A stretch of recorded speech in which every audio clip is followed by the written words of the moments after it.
Inside 6. Halfway. Allez les filles, allez. Inside 6. On n'a jamais eu un groupe de ce nombre-là, 46. C'est super, c'est juste bien d'avoir cette chance de rassembler toutes les forces du rugby féminin français, parce qu'on a rassemblé les filles, mais les staffs aussi, des moins de 20, du 7. Voilà, avec 4 jours de travail commun, c'est d'une grande richesse et c'est vraiment chouette, voilà, simplement. On est sur du rugby global, tout ce qui est défensif, offensif. Et puis de voir les joueuses conventionnées qui étaient à 7 depuis 2 ans et qui intègrent le groupe des 15istes.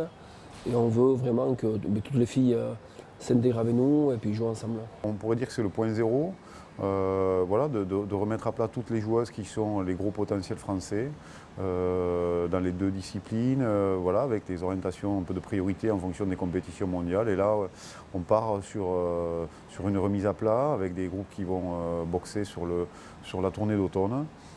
Et issu de ça, on rentrera dans le programme de préparation un petit peu plus précis et détaillé pour le mois d'août 2017. On a 3 matchs de tournée d'automne, de l'Angleterre et les USA 2 fois. Donc on a constitué 3 groupes de 23 joueuses.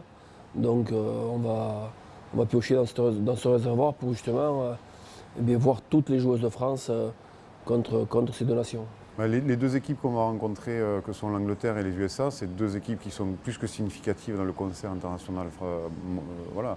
Et donc, rien de mieux pour évaluer, entre guillemets, et affiner la constitution du groupe qui sera donné en novembre, un groupe de 35-40 joueuses qui rentreront dans le programme de préparation.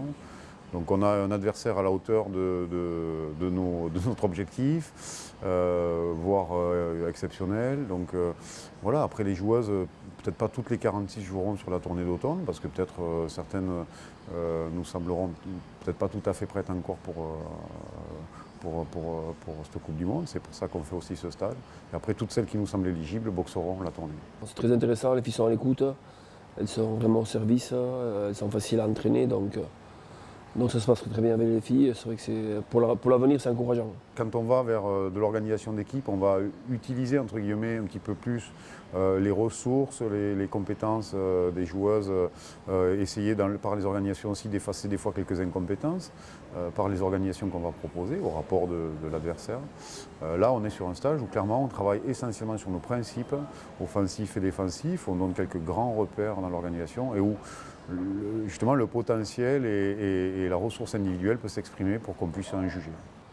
C'est de gagner des matchs, c'est d'être sur l'embellie, continuer à travailler avec les filles sereinement, installer les filles dans ce processus de victoire et de compétition. Donc pour nous, ces 3 matchs sont très importants. Évidemment, on connaîtra nos adversaires avant de définir le groupe des 35. La Coupe du Monde se joue en Irlande et pas en Afrique du Sud, ni à Salt Lake City comme cet été à 47 degrés. Donc évidemment que ça va nous permettre aussi de profiler le groupe en fonction de ses réalités, et nos adversaires et le lieu. Voilà, donc tout est plutôt bien agencé pour l'instant. 7. On attend, stabilisé. C'est fini. Gagnez. On reste lié.